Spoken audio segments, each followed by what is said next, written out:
The Poisoned Heart of Halloween. On a cold Halloween night, when the moon bled silver across a jagged sky, there was a heart more shattered than the crumbling gravestones outside. It belonged to a soul long cursed, one who believed, perhaps for too long, that love was beyond them. This soul, this fragile, broken figure, was known in the world of shadows as the Lonely One.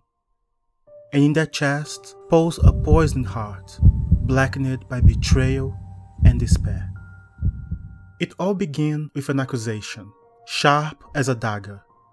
"You cheated," he had said, his voice dripping with venomous certainty, though their bond had already been severed. His word slithered into their mind like a serpent, coiling tighter with every echo. How could he believe that, thought the Lonely One, clutching the fragments of what they had thought was love. This person, once a beacon in a storm, had turned away, leaving them adrift in an ocean of sorrow, haunted by his voice and the absence of the warmth he had once offered. But it wasn't just him, it was the whispers of a voice much older, darker, and crueler. The voice of the evil witch, who had raised the Lonely One under a curse of shame and bitterness. Her words were spells cast long ago. "You'll never be loved," she hissed from the darkness of the past, her face twisted in cruelty. "You are nothing but a cursed creature, doomed to be alone forever." The Lonely One felt those words sink deeper, their heart heavy, trembling with the weight of their own darkness. And so, they retreated into their lair, the room dimly lit by the pale glow of the dying world outside. Each step felt like walking into a shadowy abyss, where the echoes of their sorrow reverberate against invisible walls. And there, on the bedside table, lay a chalice of twisted silver, filled to the brim with the potion of oblivion. Pills, hundreds of them, glowing faintly as if touched by the hands of death herself. With trembling hands, the Lonely One reached for the cup. Each pill that passed their lips brought a strange mix of relief and sorrow, like drinking the poison that would free them from the torment. They could feel their hearts slowing, each beat a dull thud, each breath a little more shallow as the world around them began to blur, dissolve into the thick, creepy blackness. But as the darkness consumed them, they didn't feel fear. No, instead there was relief. The pain, that constant ache, was finally fading. In its place, a cold numbness, the kind that comes with surrender. The Lonely One closed their eyes, letting the night take them, pulling them deeper into its endless depths. As their heartbeat slowed, the walls of the room began to wrap, twisting into grotesque shapes, the corners stretching into unnatural angles, shadows writhing like living creatures, eyes blinking from the cracks in the ceiling. And then, from the swirling void, she came, the evil witch, her foul form and shifting like a nightmare brought to life.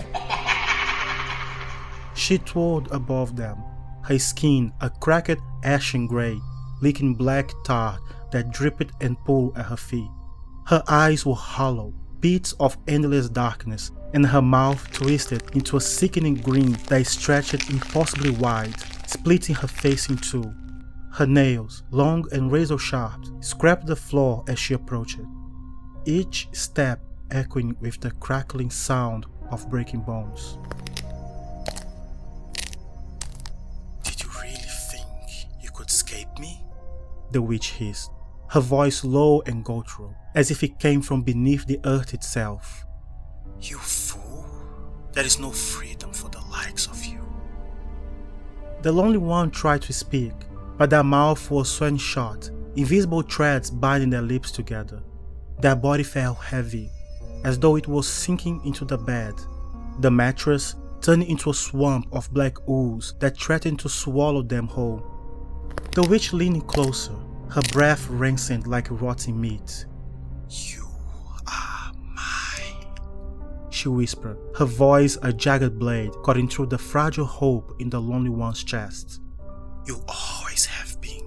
You carry my curse inside of you, and no amount of poison will free you from me." She stood over the lonely one, her cold hands brushing against their fading pulse. "So this is how it ends," she cooed, her voice soft as serpentine.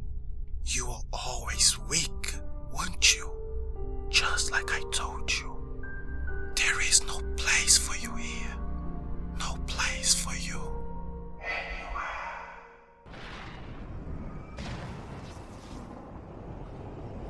Suddenly the room dissolved into a twisted forest, where the trees were made of writhing bones and the ground beneath them was covered in the whispers of long deaf souls.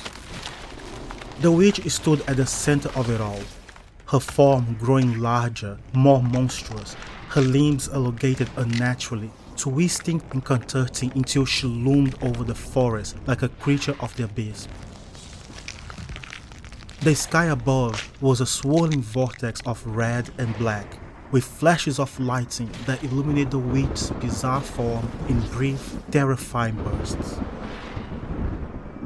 The lonely one, now standing in the midst of this nightmarish landscape, felt their legs heavy as they tried to move. Every breath was a struggle, every beat of their heart an unbearable weight. The witch's laughter filled the air, a sound that was both high-pitched and guttural, as if the very ground itself was mocking them. Beneath the swirling vortex of red and black skies, the skeletal trees stood tall, their branches twisted unnaturally like broken limbs. Perched upon those branches were monstrous birds, their feathers stripped away, leaving only raw, rotten meat and exposed bone. Their hollow eye sockets glowed faintly and their jagged beaks opened wide in unison. With each croak, the air was thick with decay, their voices blending into a macabre chorus. "You will never escape. You will never escape," they croaked, their words dripping with malice, the sound echoing through the twisted forest like a cruel mocking dirge. Each cry clawed at the lonely one's soul, tearing deeper with every word. As the lonely one looked around, they saw the figure of the ex-lover standing just beyond the bone trees, his face blank, emotionless. His eyes were hollow pits, like the witch's, reflecting only disdain, and his voice joined the chorus. "You will never escape. You will never escape."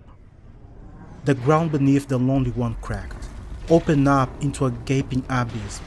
Hands, rotting skeletal hands, reached up, grasping at their legs, pulling them down into the darkness.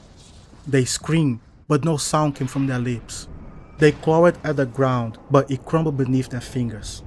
As the hands tightened their grip, dragging the lonely one deeper into the abyss, their vision blurred, and the twisted world around them seemed to melt into shadows.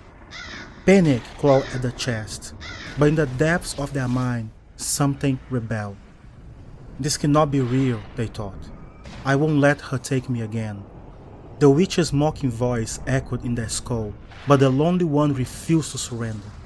With trembling hands, they traced a symbol in the air, ancient and forgotten. The ground shook beneath them as they summoned the last of their strength, whispering a spell born of defiance. Energy surged through their veins, weak but potent, and their hands lost their grasp, recoiling as if it burned. The lonely one, though weak, though drifting on the edge of oblivion, was no longer afraid. They had tasted death, felt her cold kiss, and in that moment something inside them stirred. A flame, small but fierce, ignited in their soul. They looked at the witch and met her gaze. Defiance burned in their chest. I'm not yours to destroy, they whispered, their voice shaking but steady. The witch sneered, her form began to dissolve into mist, her curse unraveling. As the poison took its toll and the ward slipped further away, the lonely one felt a presence, something ancient and powerful. Something flickered in the darkness, a single spark, faint but persistent. It was so small, almost imperceptible, but it was there. Hope, defiance, refusing to be consumed by the witch's curse. With all the strength they had left, they reached for the spark, grasping tightly in their hands. The abyss rolled, the witch shrieked in fury, but the lonely one held on. The spark began to grow, burning brighter, and to explode into a blighting light, rip into the darkness, shattering the witch's twisted form. The nightmare dissolved. The forest of bones crumbled to dust, and the lonely one found themselves back into their lair. Weak, pounding laid in a bed soaking in sweat and tears. They awoke to the sterile whiteness of the world above, heart still beating though faint. The witch was gone, her voice silenced for now, but the shadows of her curse lingered.